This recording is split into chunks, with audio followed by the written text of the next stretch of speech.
Muy buenas tardes a todos y todas. Buenas tardes, Liz. Hola, buenas. Un saludo a todos y todas. ¿Cómo han estado?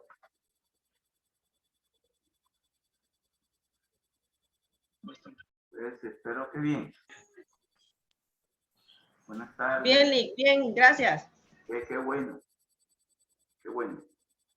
Buenas tardes, Fernando. Vamos a ver. Que se vayan conectando.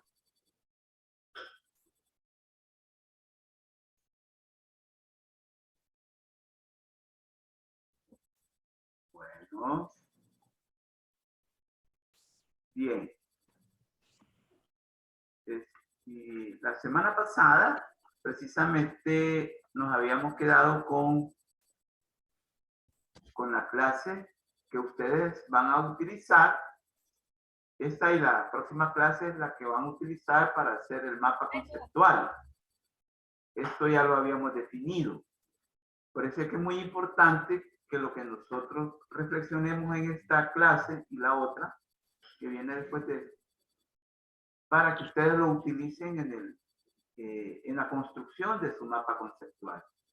Porque hay ideas que nosotros vamos a desarrollar aquí, pero oralmente, narrativamente. Pero que ustedes las pueden retomar y también aplicarlas en el mapa conceptual. Bien, la semana pasada llegamos a un nivel sobre el tema, sobre el origen del capitalismo en El Salvador, y yo creo que ya se está comprendiendo, ya se está entendiendo por qué la sociedad salvadoreña es una sociedad capitalista. Entonces ahora, cuando ustedes oigan a los analistas, a los llamados analistas, a los políticos, a gente con, digamos, con talante de dirigentes sociales, hablar de que la sociedad salvadoreña es una sociedad capitalista, ustedes van a saber los argumentos, van a saber el por qué esas personas hablan así. Así que la asignatura le preocupa mucho que ustedes tengan claro eso. Estábamos hablando la semana pasada de que la acumulación originaria de capital como el mecanismo que explica y justifica el modo de producción capitalista en verdad va a ser la que va a impactar socialmente las vidas en las condiciones en las condiciones materiales y hasta espirituales de la población indígena que encontraron los españoles cuando llegaron a nuestra tierra.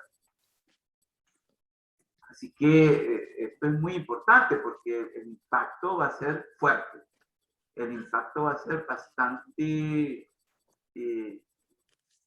determinante para poder hablar hoy en día incluso del por qué la sociedad salvadoreña adquiere ciertas características o todavía se le pueden plantear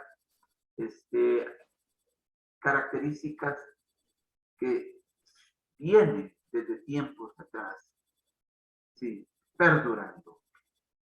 Así que, ojo con esto. Este es algo que también ustedes deben de tomar en cuenta en ese mapa conceptual. Por ejemplo, la violencia.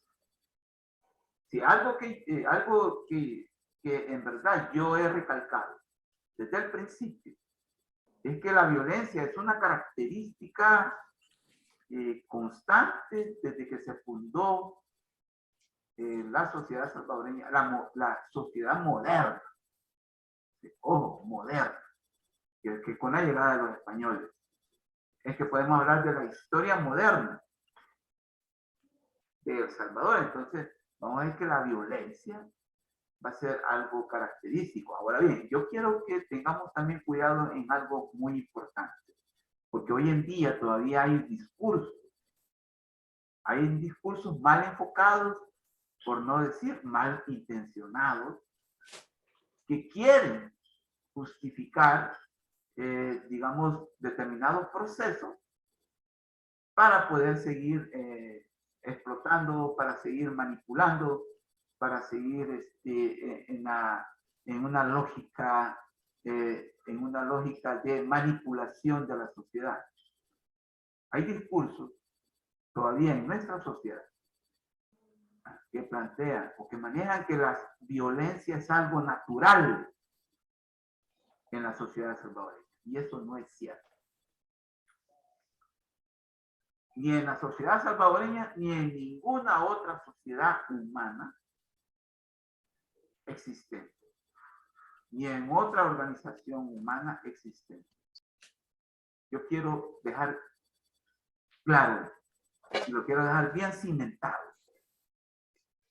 La violencia en nuestras sociedades, y específicamente en la sociedad salvadoreña, aparece como una condición histórica, de carácter histórico-social, provocada, impuesta, ¿sí?, por un grupo social sobre otro. O sea que si ustedes investigan la historia de la violencia en la humanidad, ¿sí?, en la humanidad, no estoy hablando ya de la sociedad salvadoreña específicamente, usted va a encontrar como una, digamos, como una ley universal. Ahí sí va, ley universal, que no es lo mismo que una ley únicamente natural, ¿no? Que la violencia aparece entre los seres humanos cuando un grupo humano quiere sobreponerse sobre otro grupo humano. A partir de esa dinámica aparece la violencia física, psicológica y en todos los órdenes, de género, religiosa, etcétera, sexual, etcétera. Sí, Mónica Hernández. Sí, sí. Buenas tardes, gracias. Perdón que voy aquí en la calle, pero yo quería hacer un aporte con relación a lo que usted decía de la violencia. Sí, correcto. Y es que una de las formas, digamos, de mayor violencia y que a su vez se ve como normal y natural y hasta se acepta es la violencia contra la niñez. Yo he escuchado muchos padres y madres que validan el hecho de pegarle a los hijos o de gritarle porque no hacen caso y todo eso. Y desde ahí se va formando, digamos, una sociedad violenta, porque si a los más pequeños, que son los más vulnerables, les pegamos, imagínense cómo ellos al crecer replican eso. Correcto. Y a veces hasta se utiliza la Biblia, como quien dice, la Biblia lo valida, ¿verdad? Correcto. Pero la Biblia tampoco valida la violencia. Correcto. Así es. Así es. A propósito de la última idea, Dios habla de disciplina, que no es lo mismo. Dios habla de disciplinar. Y eso lo dice en la Biblia. Sí, mira, el aporte que acaba de dar la compañera es muy importante. Porque ella habló, imagínense cómo es de complicado el problema. De que nosotros naturalizamos, o sea, la sociedad salvadoreña en nuestro diario vivir, en las relaciones complicadas que tenemos, llegamos hasta a naturalizar ciertas relaciones. Y como las consideramos naturales, no tenemos que protestar, no tenemos que reaccionar, sino que solo aceptar. ¿A cuenta de qué? Díganme, ¿a cuenta de qué? Algo que provoca sufrimiento, algo que provoca exclusión, algo que provoca marginación a otro ser humano. No es algo natural, no podemos naturalizar una relación en la cual un ser humano, ¿sí?, le causa dolor, le causa daño, ¿sí? Le causa detrimento a otro ser humano. No podemos nosotros aceptarlo como algo natural. Por eso es que yo siempre, y en todos los cursos de sociología que hemos trabajado, siempre hemos hecho hincapié que este país, esta formación económica y social capitalista, necesita construir una reforma educativa. Porque también la educación tiene mucho que ver, compañera. Se me olvidó tu nombre, ya, y como vas en la calle, no, espero que no te... Mónica Hernández. Mónica Hernández, la educación tiene mucho que ver en eso. Ojo con eso. La educación tiene mucho que ver. Ahora, el problema es que los que provocan la violencia en contra de los niños, ellos dicen cuál es la narrativa. Y miren, discúlpenme, yo no sé si también en sus familias existen esas narrativas, pues. También. ¿Cuáles son las narrativas más comunes que uno escucha? Por ejemplo, cuando en las familias a la hora de corregir a un niño o a una niña. No, si así también a mí me trataron. Así dice. Si supieran cómo me trataron a mí. Y entonces, ahí empiezan a justificar en una forma perversa la violencia. Como a ellos se las aplicaron, también yo la voy a aplicar. Y eso no puede ser. Ese es un círculo vicioso que nos ha llevado, ojo, que nos ha llevado a una sociedad violenta. O sea, seguir con esos círculos viciosos. Es como la pobreza. Y esto con lo de la Licenciado. pobreza. ¿Sí, Alejandra? Pero bueno, esto quizás también la sociología podría hacer un estudio, porque antes se aplicaba la violencia, así como decía nuestra compañera. Es más, yo fui criada en ese ámbito. Esquema. Pero sí, esquema podríamos decirle, pero antes los hijos no éramos como, o sea, la sociedad sí, hay unos, no le puedo decir, yo a mi hija tampoco la he castigado de esa forma. Y no creo que sea, digamos, como malcriada, pero en la sociedad estamos viendo que la problemática está mucho más difícil de que como era antes. Correcto. Entonces, ¿qué diría la sociología si hace un estudio de eso? Claro. ¿Es bueno o es malo eso? ¿O cuál es la medida? Porque mucho influye en la educación, es cierto, pero si hay niños criando niños, también por el alto índice de, no sé, de no, madres una jóvenes. buena... Madres sí, jóvenes. Muchas madres y padres jóvenes, adolescentes, será por eso el motivo que existe también un desborde de muchos jóvenes, digámosle, malcriados con sus papás, digámosle. Pero la sociología también podría hacer un estudio de eso, claro, que por qué, y lo ha hecho, lo ha hecho. Porque realmente cero golpes a los hijos, pero igual nos están dando una sociedad muy problemática. Correcto. Pero, y antes habían golpes como, no es que lo estoy justificando, pero sí habían golpes, pero a la sociedad le dábamos mejores, mejores seres humanos, por así decirlo. Entonces, ¿qué dice la sociología también con eso? Correcto. Alejandrina Interiano, ¿era verdad? Sí, okay. Sí, sí. Muchas gracias por tu opinión, perdón. Por tu opinión. Pero resulta que el problema tiene varias aristas. ¿Sí? Varios puntos. Uno de ellos está en la educación, pero no solo la educación en cuanto a que la educación sistemática que uno recibe. Bueno, como ahora existe la educación inicial, eso es bueno, créanme, eso es bueno. Pero ahí está también algo que todavía como sociedad no le queremos apostar, que es la educación sexual y reproductiva. También, porque eso tiene que ver mucho con lo que tú señalaste, Alejandrina. Padres jóvenes, madres jóvenes, ¿sí?, incapaces de poder lidiar con sus hijos. Y como la violencia, como que es más fácil acudir a la violencia. ¿Sí? Padres jóvenes y madres jóvenes con bajos niveles de escolaridad. Ahí ya te estoy metiendo otra arista del problema. Porque son padres y madres con bajo nivel de escolaridad. Y entonces ellos acuden a la violencia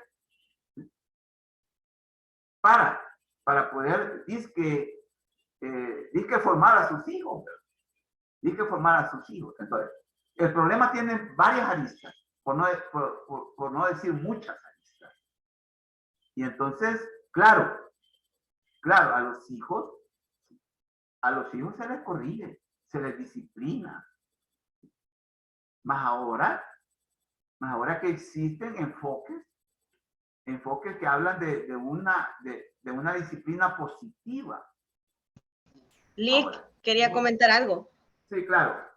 Carlos. Referente a lo que estaba hablando Alejandrina de los tiempos de antes. Yo me acuerdo, bueno, a mí mis tías me comentan de que mi abuelo cabal decía, si iban a visitarlas a las 7, 8 de la noche, y mi abuela y mis tías comentan de que mi abuelo ya a las 9 empezaba a sonar el corvo y decía, ya son las 9, y empezaba a sonar, y eso que mis tías de 25, 30 años.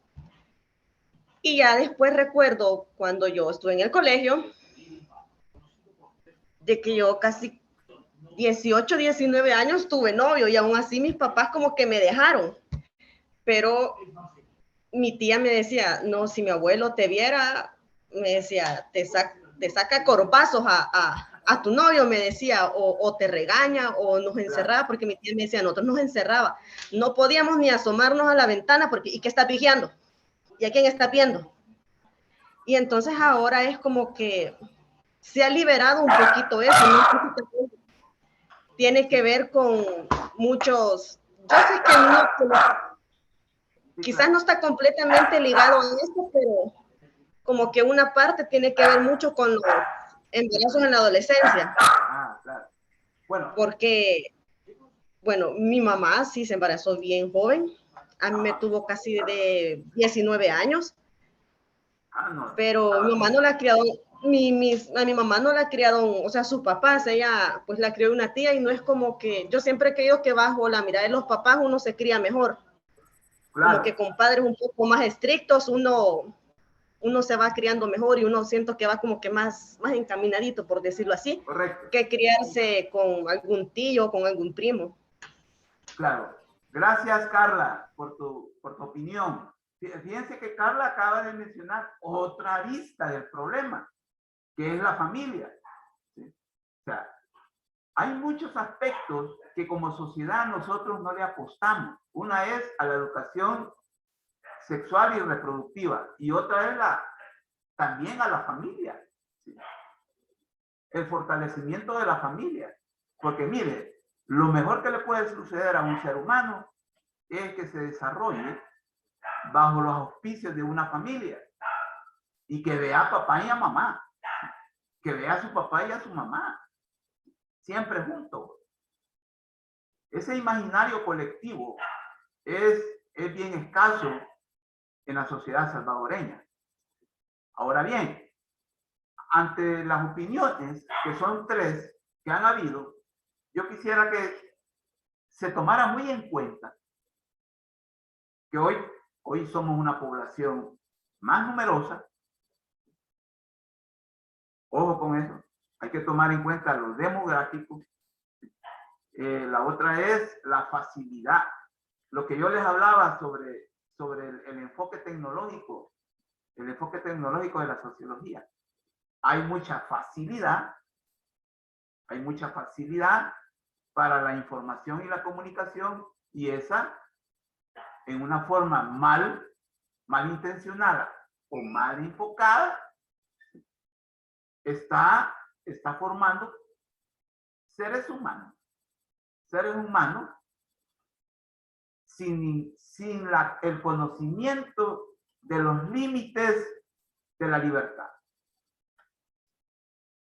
Sin conocimiento de los límites de las libertades humanas. Quiero decir esto también. Ahora bien, antes, como dice Carla Papa, o sea, antes la gente no era muy hacinada, no vivía muy hacinada también, Carla. A pesar de que eran familias bien numerosas. Yo no sé el caso tuyo. ¿Cuántos fueron? Pues mis abuelitos tuvieron 9 hijos. Es numerosa. 9. Sí. 9 es numerosa. Entonces, pero eso no quiere decir de que ustedes van a seguir el mismo esquema. Bueno, y yo creo que tampoco ya no es válido, porque hoy ya no dan la cobija. Ya no dan la cobija. Entonces, yo me siento, créanme que yo me siento un tanto complacido por estas opiniones que acaban de dar, porque eso me da como la pauta de que estamos en la línea correcta de poder explicar el origen de algo que no es un destino divino o natural, sino que es una condición de carácter histórico y de carácter histórico social. En muchos aspectos de la vida, y más en El Salvador, muchos dicen, todo tiempo pasado fue mejor. ¿Se han fijado que muchos dicen así? Que todo tiempo pasado fue mejor. En muchos aspectos de la vida. Por ejemplo, en economía. En economía dicen, no, hombre, sí, esto cuánto, con cuartillo, se comía, toda la familia, y bien, etcétera, etcétera. El cuartillo era una moneda de curso recurrente que había hace más de 100 años en El Salvador. Entonces la gente, más que todos los ancianos, añoran esos espacios, esos tiempos. Ahora, en la educación, y quiero que por favor seamos acuciosos en esto que voy a decir.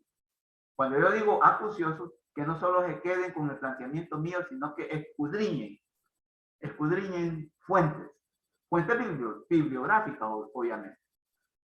En cuanto a la educación, no podemos decir que todo tiempo pasado fue mejor. En educación, eso no es válido.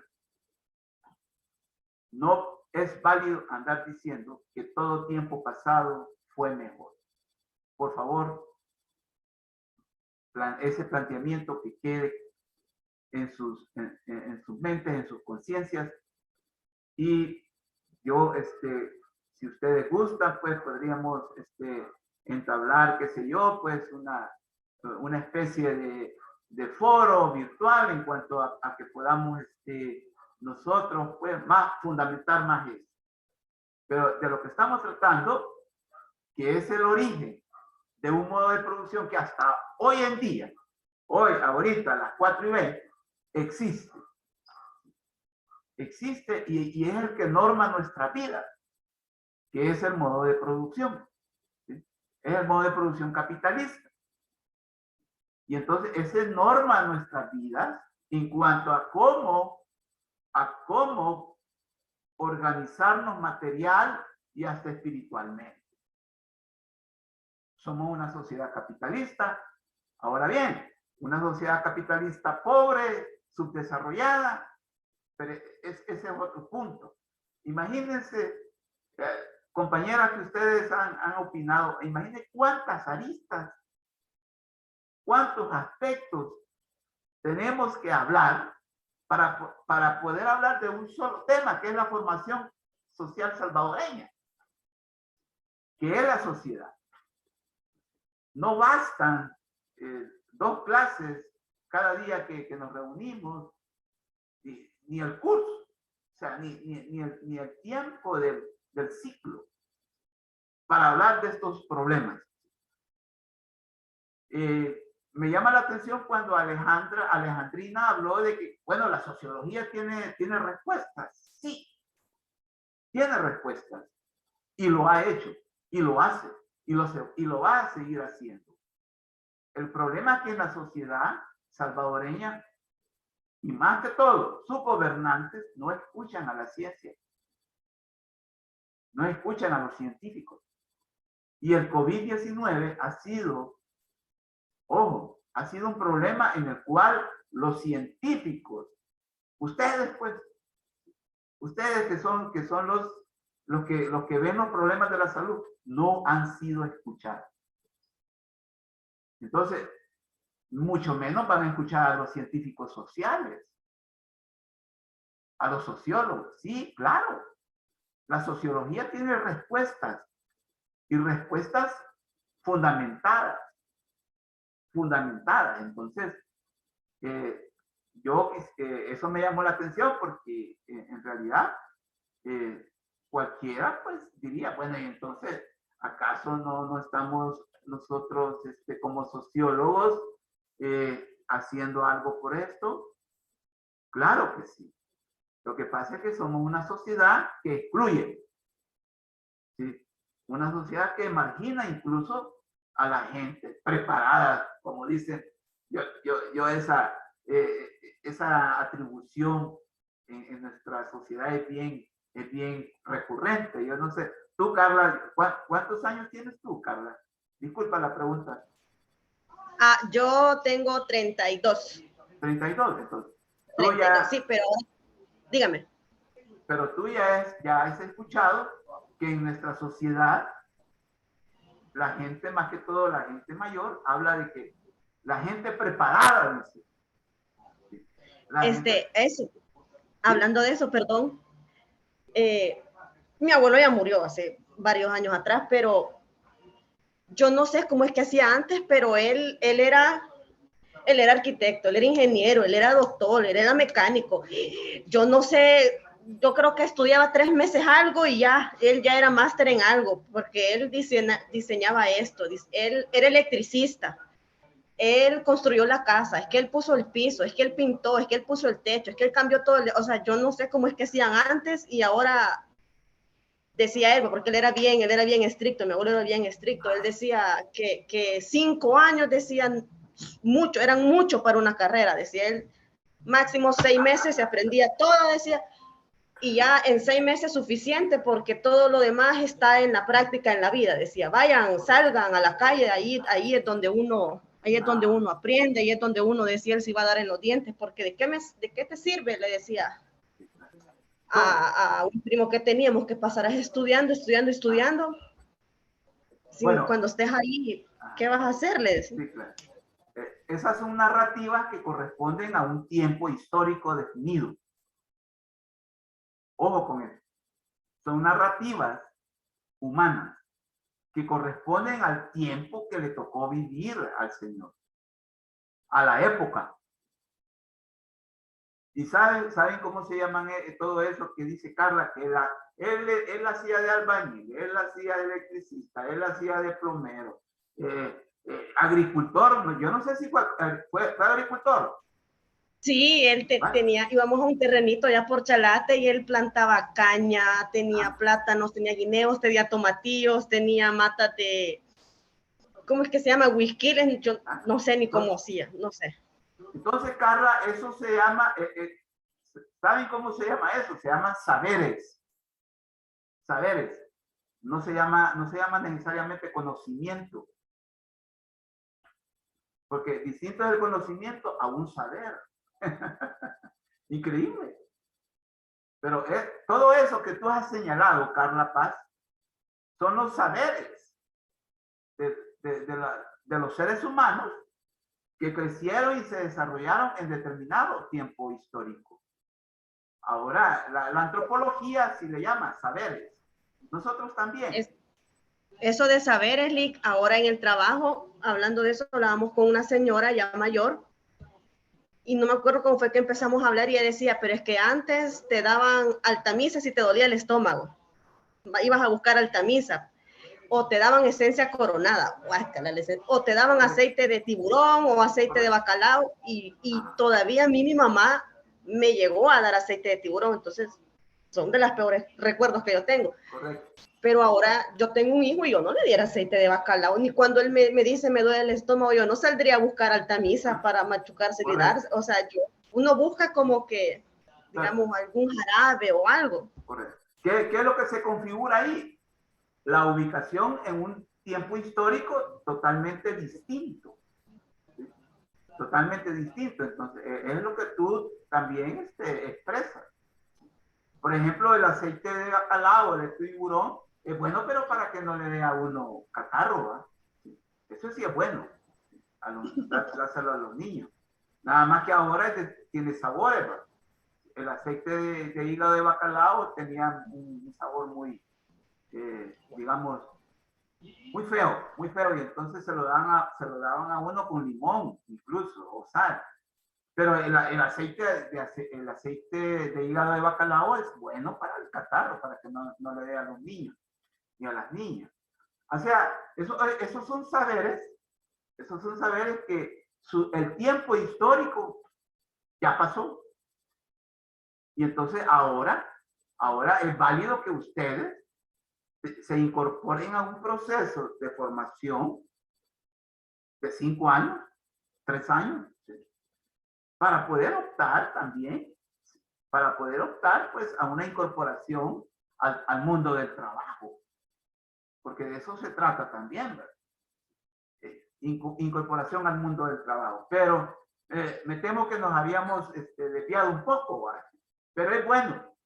Esto es bueno porque en realidad de lo que estamos hablando son de aspectos vivenciales y existenciales que se dan dentro de una sociedad históricamente determinada, en este caso la salvadoreña, la cual está regida por un modo de producción llamado modo de producción capitalista.